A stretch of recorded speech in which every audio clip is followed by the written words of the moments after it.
Olá pessoal, bom dia, boa tarde, boa noite a todos. Hoje eu vou analisar com os senhores uma decisão do STJ que tratou sobre apreensão de passaporte, a medida executiva atípica em uma execução, e o executado pretendia discutir questões relacionadas ao tempo de duração da medida. Deixa eu primeiro apresentar o julgado. Trata-se do habeas corpus 711.194, oriundo de São Paulo, HC 711194, como de costume. A referência completa do julgado os senhores encontrarão na descrição desse vídeo, assim como também a disponibilização completa de sua ementa. Mas a explicação eu farei aqui com os senhores, é para isso que se destina esse vídeo.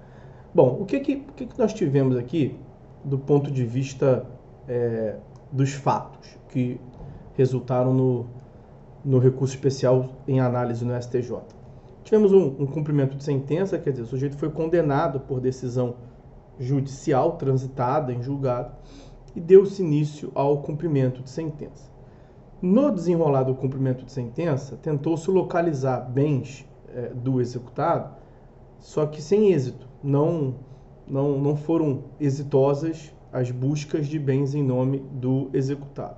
Então, nenhum bem podia ser penhorado, de modo que a execução não podia prosseguir. Um dos efeitos da penhora é a garantia do juízo e o prosseguimento da execução para fins de expropriação. Sem penhora de bens, não tem o que ser expropriado para satisfazer o crédito do exequente.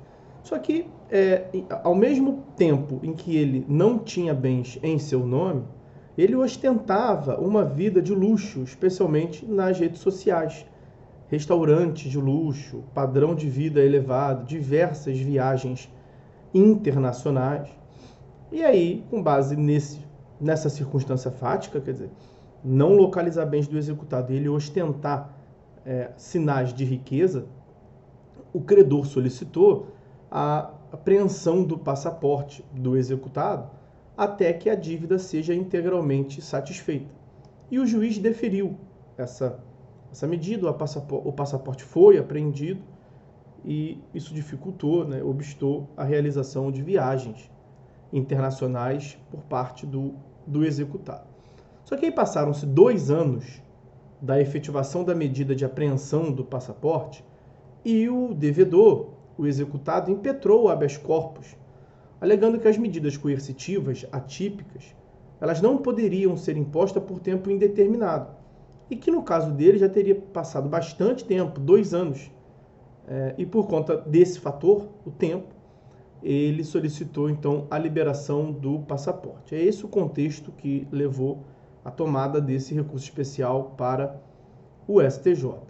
Bom, a respeito das medidas como essa de apreensão de passaporte, apreensão da CNH, nós temos o artigo 139 do Código de Processo Civil, que prevê, dentre os poderes do juiz, no seu inciso 4º, a possibilidade do juiz determinar todas as medidas indutivas, coercitivas, mandamentais e subrogatórias necessárias para assegurar o cumprimento de ordem judicial, inclusive nas ações que tenham por objeto prestação pecuniária. Então, percebam que a redação do dispositivo é ampla, qualquer medida.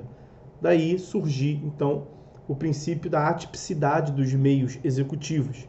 Quer dizer, as medidas que tiverem sobre o crivo da efetividade para buscar a satisfação das medidas da obrigação a obrigação exequenda, o crédito a ser executado, o juiz pode deferir.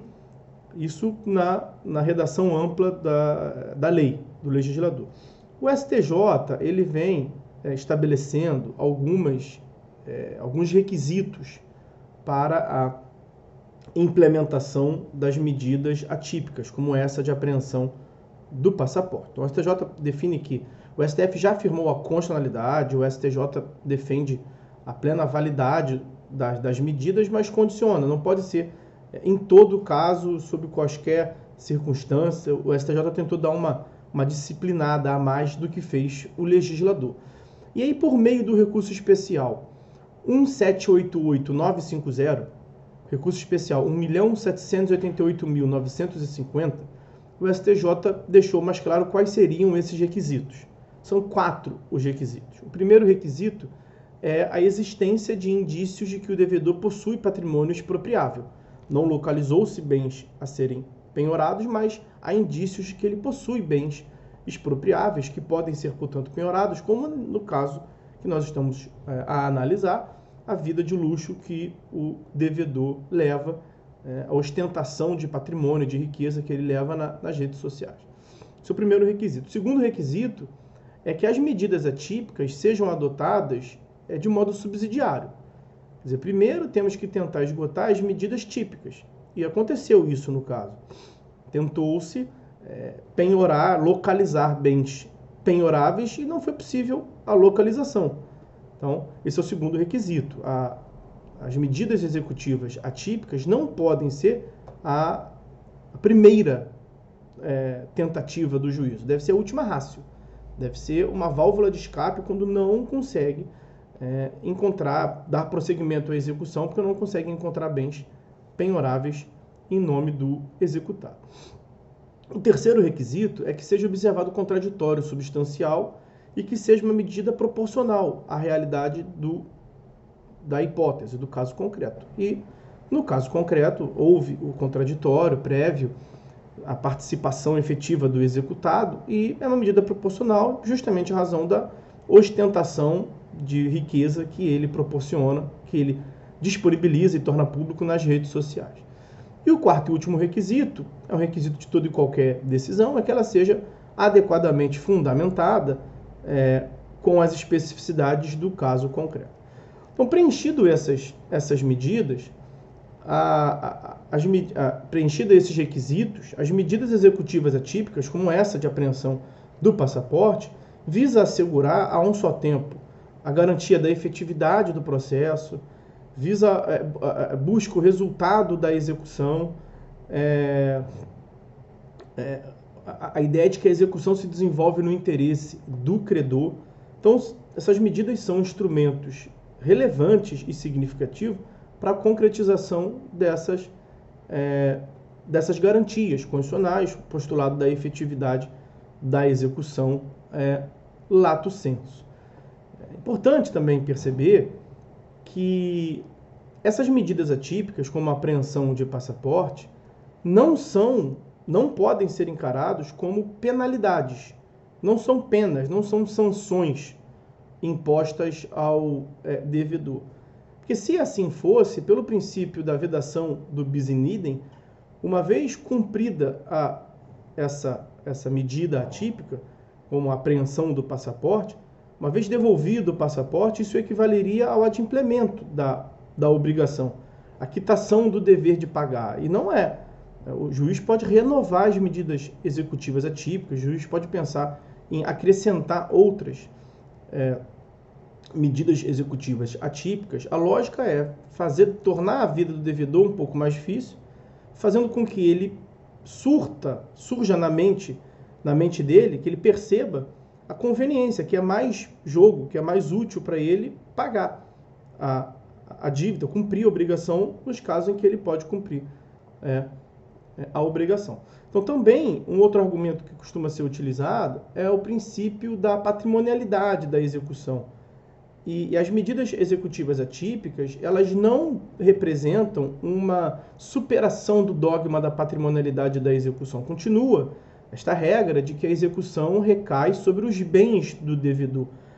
São os bens do devedor, artigo 789 do Código de Processo Civil, são os bens do devedor que respondem pelas suas dívidas. Não se pode confundir, portanto, patrimonialidade da execução com a possibilidade de imposição de restrições pessoais. Essas restrições pessoais de locomoção, como a apreensão da CNH e do passaporte, tem como finalidade dobrar a recalcitrância do devedor. Tentar convencê-lo de que é mais jogo cumprir a obrigação. E, pontuadamente, especificamente quanto à duração das medidas, o que que disse o STJ? Que as medidas coercitivas atípicas devem ser deferidas e mantidas enquanto conseguirem operar sobre o devedor restrições pessoais capazes de incomodar e suficientes para tirar o devedor da zona de conforto, especialmente no que se refere a situações nas quais ele ostenta deleites, banquetes, prazeres e luxos, todos esses bancados pelos credores. É o fato dele não cumprir a obrigação de pagar as suas dívidas que é um dos fatores que permite que ele ostente essa vida luxuosa, essa ostentação de riquezas. Então, as medidas executivas atípicas, elas não devem mesmo ter um tempo pré-estabelecido para a sua duração.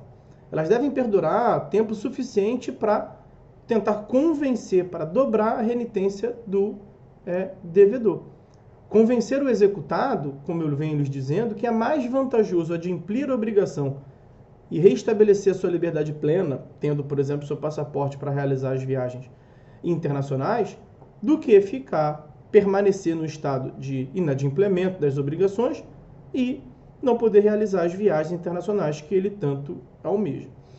Além do mais, no caso concreto, o devedor utiliza como um dos argumentos para a liberação do passaporte uma suposta situação de vulnerabilidade econômica, de miserabilidade, segundo ele diz. E o STJ veio afirmar que esse é uma conduta, é uma postura contraditória, que viola a boa-fé objetiva. Porque ou bem ele está em condições de miserabilidade mesmo, ele não vai nem cogitar de realizar uma viagem internacional, de modo que a liberação do passaporte ele seria inócua, ou ele quer realizar viagens internacionais, por isso pede a liberação do passaporte e naturalmente não está em condições de miserabilidade. Ele pode até não estar na manutenção de uma condição de riqueza que ele já teve outrora, mas naturalmente quem pensa em realizar viagens internacionais, utilizar-se do passaporte para viagens internacionais, não está em condições de miserabilidade, está totalmente desconectado da realidade socioeconômica do país. Então a conclusão a que chegou o STJ nesse julgado é de que não há e não deve haver um tempo pré-estabelecido quando da fixação das medidas coercitivas atípicas, ou seja, elas não são fixadas com uma duração fixa ou pré-estabelecida. Essas medidas devem perdurar por tempo suficiente para convencer o devedor da conveniência em realizar o pagamento, o cumprimento da obrigação. Devem perdurar por tempo suficiente para dobrar a renitência do devedor. Só fazer uma observação aqui, a título de complementação, no sentido de que o STJ tem também entendimento, no sentido de que essas medidas executivas atípicas não se aplicam nas execuções fiscais. Nesse caso, era uma execução individual e de cunho privado. Tá? Nas execuções fiscais, eu menciono para os senhores o habeas corpus 453870, julgado pela primeira turma, habeas corpus 453.870, quando o STJ afirmou que não cabe a retenção de passaporte ou a suspensão de CNH nas execuções fiscais, como forma de compelir o executado a pagar o débito. Segundo afirmou o STJ, a lógica de mercado não se aplica nas execuções fiscais, especialmente porque o poder público já é dotado pela Lei das Execuções Fiscais, Lei 6.830 de 80, de privilégios processuais. Então, somar os diversos privilégios processuais que o poder público tem na LEF, Lei de Execuções Fiscais, ainda com o 139, inciso 4 do CPC, as medidas executivas atípicas, representaria medidas excessivas. Então, a aplicação de medidas executivas atípicas, com essa aflição pessoal do devedor de créditos fiscais, seja tributário ou não tributário, débitos inscritos em CDA, Certidão de Dívida Ativa, aos olhos do STJ, portanto, uma medida excessiva e não vem sendo admitida. Beleza? Bom, pessoal, então, era isso que eu queria conversar com os senhores nesse encontro de hoje. Por hora é só. Nós vamos ficando por aqui. Fiquem todos com Deus e até a próxima.